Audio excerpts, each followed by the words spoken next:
Lalaki nga bag-ong nakagawa sa prisuhan gipusil sa nagsakay og motorsiklo. Mga pulis gikan sa Siquijor ug Negros Oriental nga gi-assign sa Apex Security gipapauli na apan pabalikon sunod buwan. Presyo sa gas, diesel ug gasolina mi-increase karong adlaw. Huwaw magsugod sunod bulan. Mga pag-uwan-uwan matag udto ug gabi, masinati hangtod sunod semana. Koalisyon sa mga negosyante sa APEC member economies tukuron.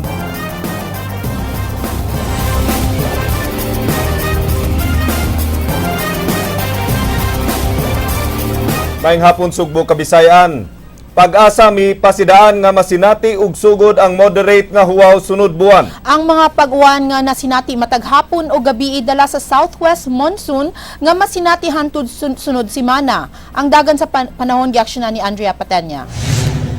Nahimo ng usa ka tropical cyclone ang low pressure area nga gimonitor sa pag-asa gawas sa Philippine Area of Responsibility apan ni menos ang gikusgo niini ug nahimo ra usab nga usa ka tropical depression.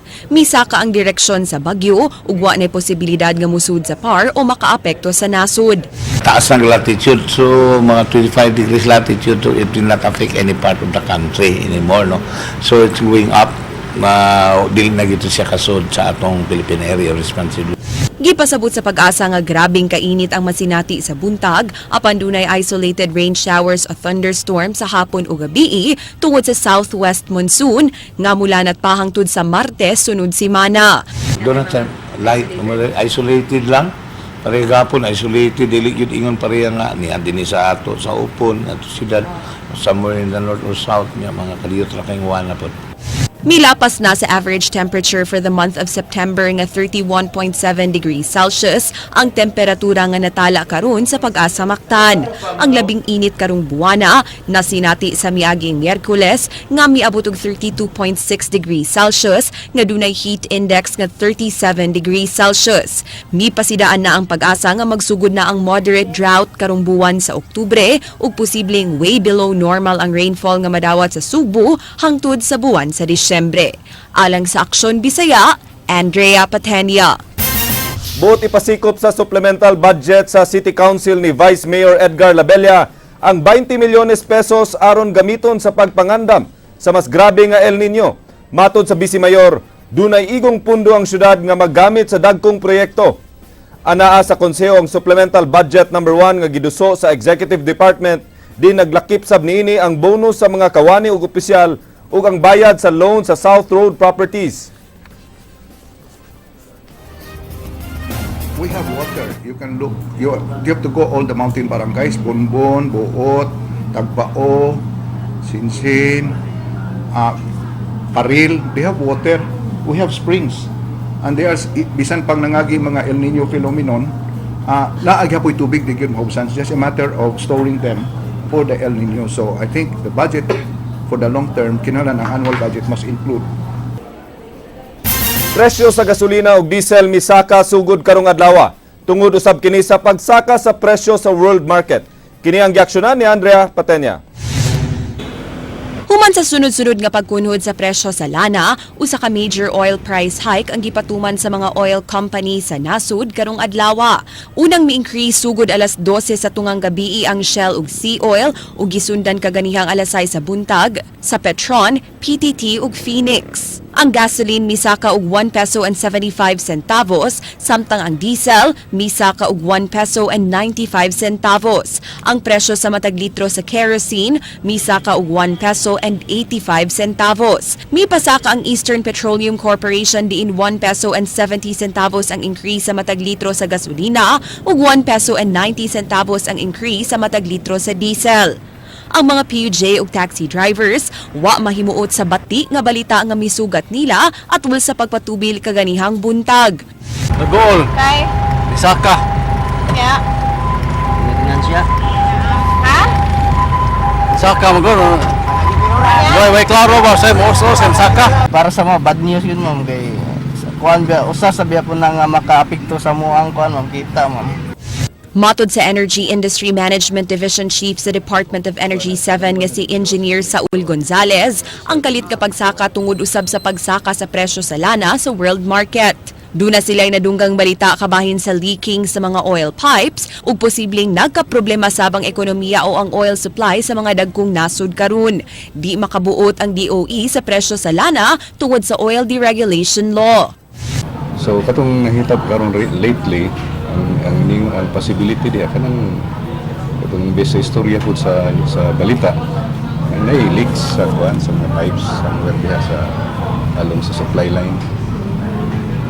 Pero wa ko kasiguro kung sagi kung ano ni nana siguro puro man ta siguro ana puro speculation kay wa mo gito definite nga reason gid ana. Sa laing bahin kung power ang hisgutan, gipasalig ni Engineer Gonzales nga dunay igong supply ang Visayas grid alang sa mas taas nga power consumption sa holiday season. Apan gipanglantawan na nila nga mugamay ang power reserve karong Disyembre kay kasagaran sa maintenance sa mga power plants ipahigayon ning buwana. Hinuon matud ni ini, way angay ikaalarma bisag mukunhod ang power reserve ug angay lang iampo nga way maguba nga mga planta aron wa say mahitabong rotational brownouts. It does not mean na kuan kanang crisis, dili na siya crisis. Dili na siya crisis. Kuan na siya kanang kanalay mga something mga incidents pananglitan unay kalitug kuan, may gukidlat ang kuan, may gukidlat ang mga facilities. Mo create gyud na siya disruption sa supply. So kanang yun na mga hitabo nga di gyud nato mapugnan. Samtang gipahibaw sa DOE nga kampante sila sa reserve power supply sa Visayas sunod tuig, inig pangabli unya sa mga bag-ong power plants. Alang sa Aksyon Bisaya, Andrea Patenya. Truck sa Department of Public Services sa Dakbayan sa Sugbo na disgrasya human mawag tangi og preno. Nagsunod sa aksyon si Ryan Sorote. Gihulagway sa truck boy nga si Clyde Lechido nga ikadong kinabuhi na kininiya human mawagtangi og brake kining truck sa Department of Public Services sa Dakbayan sa Sugbo hinungdan nga tuyo kining gibangga sa ilang driver nga si Celso Solon. Nasayran nga nabangga na kaniadto ang maong truck tungod gihapon sa preno. Hineroy, nanay ba? Oy, ayaw agad sa baba matuwad ka mayang ka. Andi na may agad sa ubos. Gikan nangolekta og basura sa barangay sa Bagdos silang Clyde og paingon-untang magdiskarga sa barangay Nayuan diyang nahitabo ang aksidente pasado alas 11 kagabi. Matod sa driver, pasaka na sila sa Mambaling flyover diyang kalit nga nawa ang brake. Mga dali ni niyang gitipas ang sakinan sa kahadlok nga mahog sa flyover kung sa babaw sila mabangga. Wa ko'y kasugat, ako lagi hapag diri gater. Ako kay hapag sa puste niya. Diretso lang ko sa gater kay may sakyan ng agik. Luwasab ang laing truck boy nga si Romel Mosqueda nga naa sa luyo. Swerte nga way kadungan ang maong truck nga gihuwaman na di ay sa barangay sa Bagdos kay gipa-maintenance ang ilang truck. Alang sa Aksyon Bisaya, Ryan Sorote. Nalutsan og bench warrant kadtong gwapang shoplifter kini human wa mo tunga sa gikatakdang mga arraignment. Nagsunod sa aksyon si King Perez. Karong adlaw gikatakdang himo ng arraignment batok sa gwapang shoplifter nga si Jubel Bascug. Human makalusot ang kasong other deceits nga gidungog ni Judge Jeneline Forosuelo sa MTCC Branch 4. Apan sa mong hearing, wa mitambong ang akusado nga ana na karon siyang hometown sa Sogod, Southern Leyte. Na-interview niya itong Disyembre sa News 5 ang menor de edad tungod sa mga pasangil batok kaniya. Sawa niya pagtambong kaganiha, may resulta kini sa pag-issue sa huwes og bench warrant alang sa pagtambong sa rescheduled arraignment karong Nobyembre 9. Gipanglantawan na sa tag-iya sa salon nga wa bayri ni Jubel nga no-show kini karong adlaw. Nasayran nga nilibo ang wa mabayri ni Jubel alang sa salon services. Gigalibgan sab ni Christy Sigvatsen kung nga no generic ang address ni Jubel sa mando sa korte alang siyang arraignment. Din nakasuwat nga Sogod Leyte ang address ni ini. I thought na she was already under the jurisdiction of TSWD as far as I know. So I don't really know. I'm quite confused as of the moment. As a matter of fact, karon pa ko na aware. On my way here and then King informed me on this. Bali, since wala mga return nga nakadawat siya, wala pag proof na nakadawat siya regarding sa order for her to file counter affidavit and at the same time, for her to appear here. Wa masayod ang defense counsel ni Jubel nga nakalusot ang kaso sa korte. Duda ni Attorney Rene Absede nga wa makadawat si Jobel sa mando sa korte. Migawas ang order sa huwes nga patubagon si Jobel pinaagi sa usa ka counter affidavit niadtong Abril 28 apan napadaki ni niadtong Mayo 5. Samtang niadto pang Hulyo 13, migawas ang order bahin sa arraignment gikan sa maong korte. Sa duha ka orders, dili specific ang address ni ini. Katapusang kontak ni Absede kang Jobel ni adtong miaging 3 ka buwan, dihang mibisita kini sa Sugbo. Mao nga ila pang pangitaon si Jobel pagkumpirmar kon nakadawat kini sa pagpahibaw sa iyang arraignment. Hinuon adunay mga posibleng remedies nga iduso ang depensa, sama sa motion to quash, pag-imbestigar og balik sa maong reklamo ug gani pag-lift sa order sa korte kabahin sa bench warrant kon mapamatud ang wa makadawat si Jobel sa mando sa korte. Hinuon uyon si Attorney Absede nga kinahanglan motambong ang iyang kliyente sa arraignment. Anyways, we're studying this matter. Mga legal remedies available sa iya ha. Anyways, naman po tayo kaila sa LGU dito sa Sugod para at least makontak siya, ma-aware siya regarding the existence of this case. Alang sa reklamante, dili layo ang posibilidad nga masettle ra ang kaso. Kinahanglan lang makita ni Sig Vatsen nga dunay kabag-uhan ng dalaga ug kung nagmahay kini sa iyang mga gibuhat. I'd like to see her again and see if, if there's remorse, kung okay na ba siya.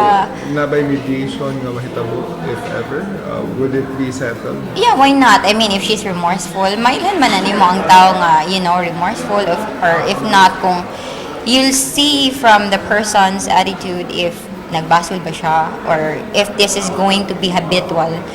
Na-dismiss na kaniadto ang laing kaso ni Jobel sa Toledo, humanwa na mipadayon ang tag-iya sa resort pagkihan ni ini, nga dunay nilibosab nga utang dihang nagstay sa usa ka resort sa Asturias. Nailhan si Jobel tungod siyang pagkahitsuraan ug gialigar nga talag sa lihok sa pagpangawat, pagpamakak ug pagsibat sa mga balay runon.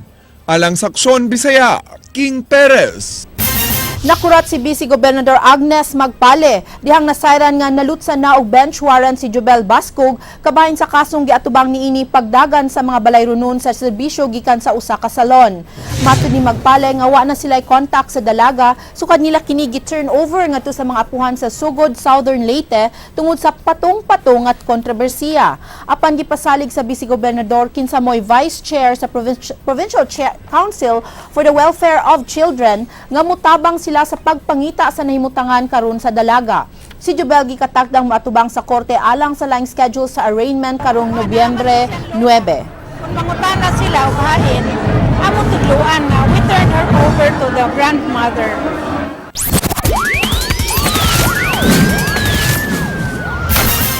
Patay ang usa ka lalaki nga tigpa-parking og mga sakyanan sa May Osmeña Boulevard. Human po sila sa riding in tandem kagabi. Nasundan ang aksyon ni Ray Pasaporte. Atbang sa buhatan sa Comelec Cebu City sa may Dalan Osmeña Boulevard habig sa Barangay San Roque. Naglingkod pasado alas 6 kagabi si Lito Abilia diyang niabot ang duha ka wa mailhing lalaki nga nagmotorsiklo og ang angkas niini maoy namusil sa parking boy. Suma pa sa gwardya nga si Colin Ruiz nga sawa pa ang hitabo. Nag-istorya sila sa biktima. Ug dihang duna siya gikuha, nilanog na ang sunod-sunod nga buto sa armas. Butang nga midagan siya ug mitago. Sa iyang paglingi, natumba na ang biktima ug nagkadugo samtang ang riding in tandem. Daling mipasirit paingon sa Plaza Independensya. Ganiha, gaon sam to siya ganiha ka. Tabi mo. Sa nahipos nga impormasyon sa kapulisan nasuta nga di palang dugay nakagawa sa Cebu City Jail. Ang biktima human nag-atubang og kasong malicious mischief. Giingong tagatabuan kini apan anaa mag-standby sa dapit kay kini maoy tigpa-parking sa mga sakyanan at bang sa buhatan sa Comelec. Posibleng panimaos ang motibo sa pagpusil. Parking boy ba dire sa dire nga area? Yeah. Among panan among analysis na wala murag dunay grudges ni sa mga kanang mo parking bitaw dire kay sili mo ka iya kunong garasan. Ang Crime Scene Investigation Unit nakapunit og mga kabhang og deformed slug sa kalibre 45 nga armas. Si Abilia nakaangkon og upat ka samad pinusilan sa lawas lakip sa ulo. Gitabang pa kini sa rescue team sa Cebu City og opisyal sa barangay sa Santo Niño ug gihatod sa temporaryong Cebu City Medical Center. Upat ka bala. Oy na kuana na naka igo siya po Murang kuha na siya ka, nagbanta. Naguga siya ng bulan siya na abot. Responde. Murang napsang siya, nabuhay tao ng kuha.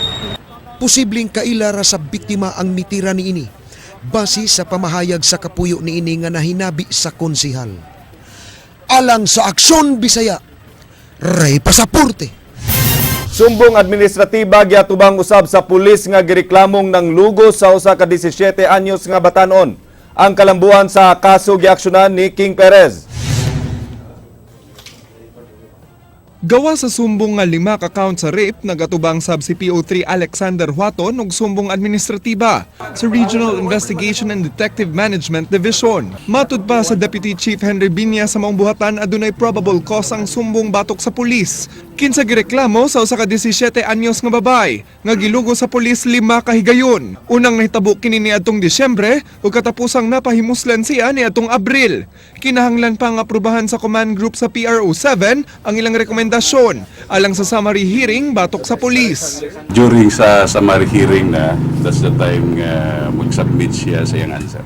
Giklaro sa Regional Investigation and Detective Management Division nga dili magagad ang resulta sa pagresolba sa kasong administratiba sa pulis sa gihimong investigasyon karon sa piskalya sa reklamong kriminal. Walay rekomendasyon ng RID-MD7 nga irelibo o isuspenso ang pulis tungod kay dili maapektuhan ang dagan sa investigasyon kung magpabili ng pulis ang katungdanan. Posibleng madismiss sa serbisyo ang pulis kung mapamatud ang sad-an sa reklamong administratiba o kriminal. Ang pag-initiate mo o criminal case, dili mo na barang mag-initiate or mag-file ka complaint sa administrative case. Walang official yan. Until such time na they have submitted it to me, I have read it, I have concurred with it. Kasi naapa ko tanong ko, di balik ko sa kanila. Alang sa Aksyon Bisaya, King Perez.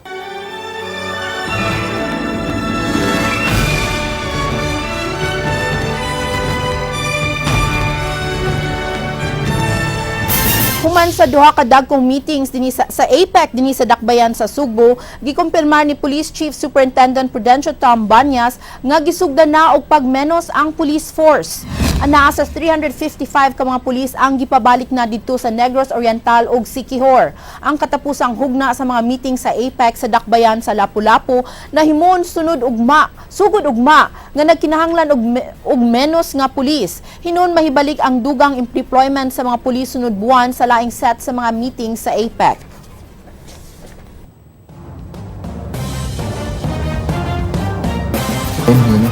Talagang tiyaga din at saka their patience and to their sworn oath. Usa ka coalition sa mga negosyante tukuron sa mga sakop sa Asia-Pacific Economic Cooperation. Gisunod kinisama sa Philippine Services Coalition nga nagtapok sa mga negosyante alang sa pagdevelop sa mas maayong mga serbisyo o produkto. Ang kalambuan sa APEC meetings gisundan ni Ray Pasaporte. Nasabutan sa member economies sa APEC nga maghulma sila og gitawag og Asia-Pacific Service Coalition. Suma pa ni Anthony Nightingale, importante kini aron mapalambo ang ekonomiya sa ubang kanasuran, ilabi na dinhi sa Pilipinas.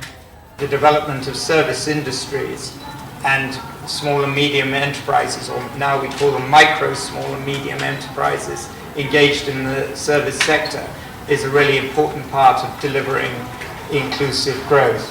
Lakip sa gisgutan ang di maayong kalidad sa gi-export nga produkto sa usa ka nasod nga makaapekto sa panglantaw sa mga konsumidor sa maong member economy.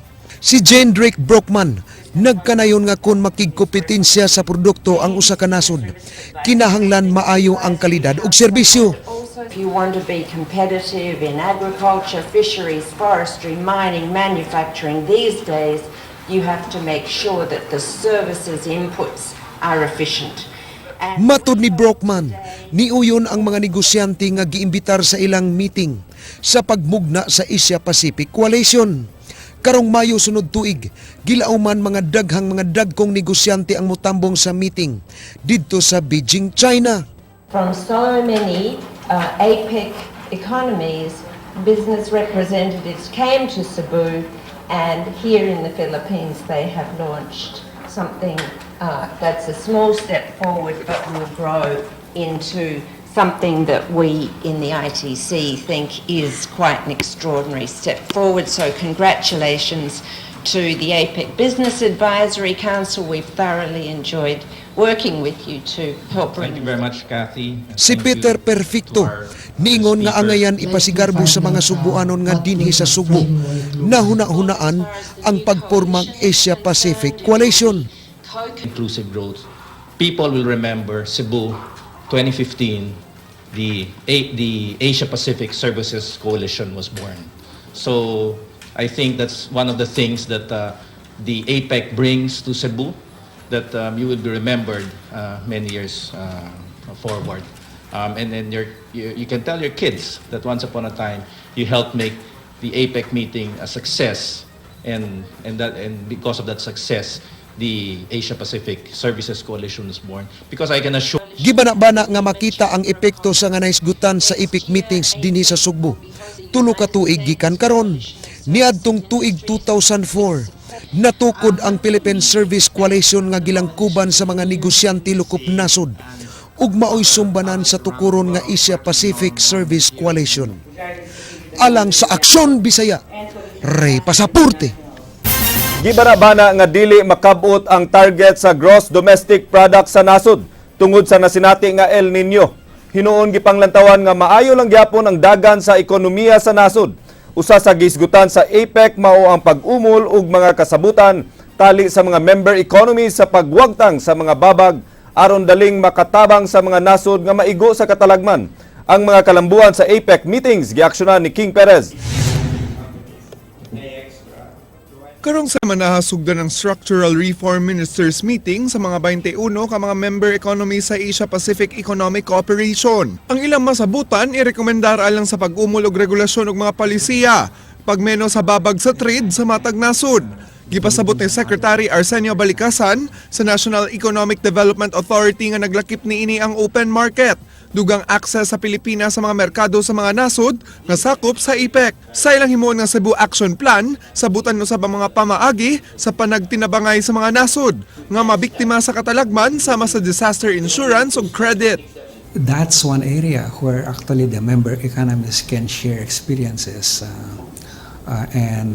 In the case of the Philippines, for example, we were quite amazed of the level of support extended by our partners from the APEC member economies when the Visayas and some other parts of the country were hit hard by Yolanda. No? Sa samang higayon, gibana-bana ni Secretary Balicasan nga dili makabot ang 7 to 8% nga gross domestic product sa nasod karong tuiga. Gipanglantawan nga adunay dakong epekto sa ekonomiya ang El Nino. Apan magpabiling maayo ang kahimtang sa ekonomiya sa Pilipinas, bisan og dili makabot ang target GDP. The 7 to 8% would be given this environment would appear not to be unrealistic. Alang sa Aksyon Bisaya, King Perez.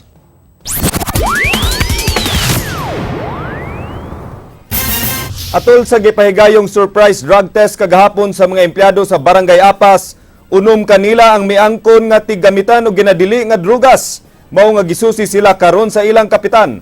Nasundan ang aksyon ni Ray Pasaporte. Gisusi ni Kapitan Ramil Ayuman sa Barangay Apas sa siyudad sa Sugbo ang performance sa unom niya ka empleyado nga wa magpaubos og drug test sa kusap kagahapon ug miangkon hinuon nga tigamitan sila og droga. Ang unom pulos lalaki og nadestino sa Clean and Green. Diin duha ni ini driver samtang upat sab ang loaders. Ang ilang gikadlukan gud sa setup ni sa COSAP kinay biometrics.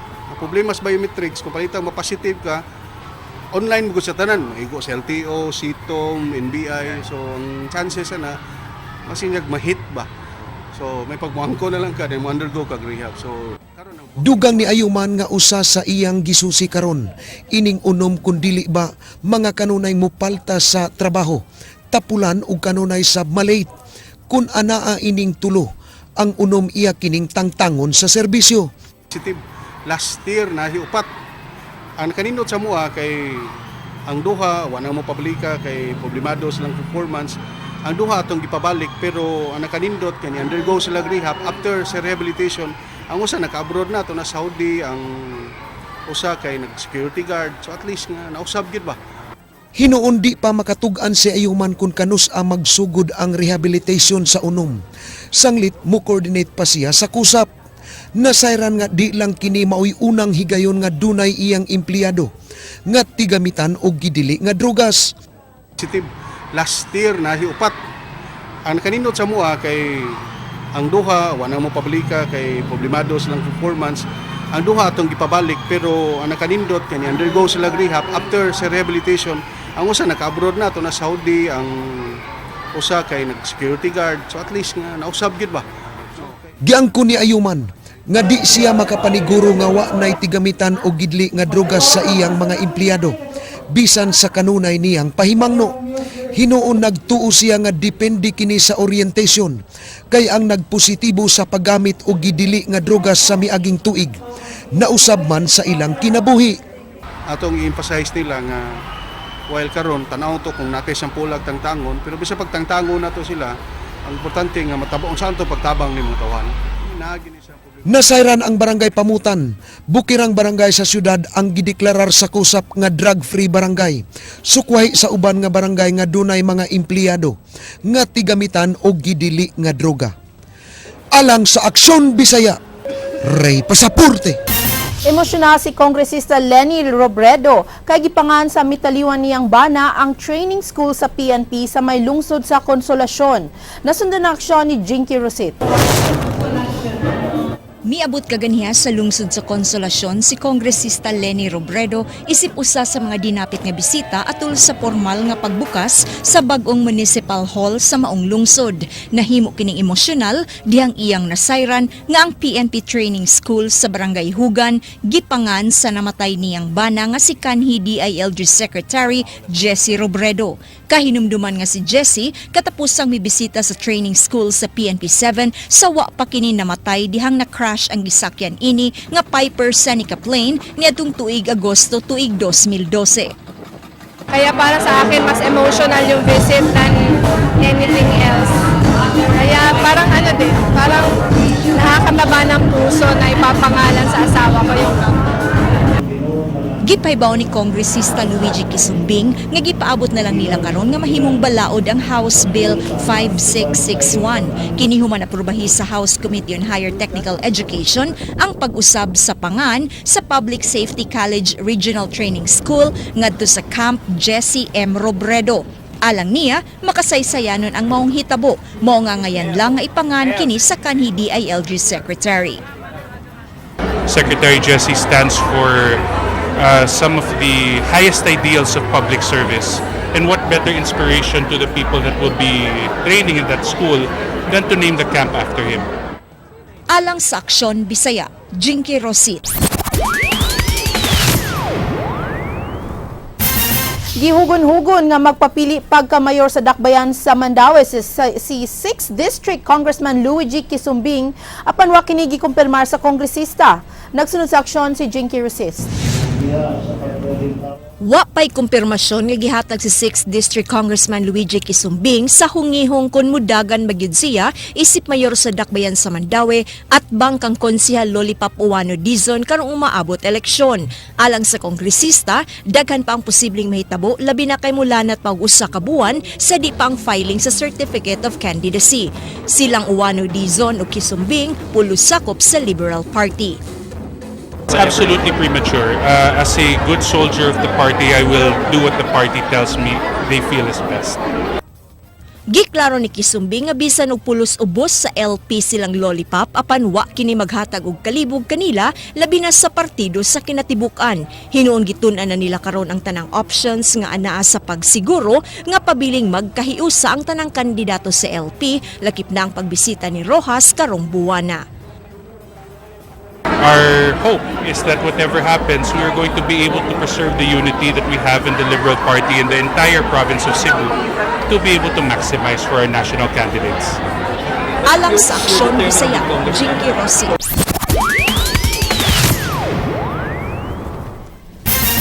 Gisaulog karong adlaw sa simbahang Katoliko ang birthday sa Birhen Maria nga inahan sa Dios. Napuno sa mga flower vendors ang pipila ka sidewalk sa Sugbo alang sa mga tawo nga buot muhalad ug buwak sa sa mahal nga Birhen. Ang mga simbahan napuno sab sa mga Marian devotees nga misalmot sa mga novena ug misa. Dugang puwersa sa kapulisan ang gipadala sa barangay Simala, lungsod sa Sibonga tungod sa pagdagsa sa libuan ka mga deboto sa shrine sa mahal nga Birhen. Mato ni Archbishop Jose Palma, dili importante kung asa mo bisita alang sa maong kasaulugan, basta matiman-an lang kini og mapabiling balaan. Kita, we often say we are happy, we are proud, we are grateful for our devotion to Mama Mary. We are noted that we are a people who love Mary.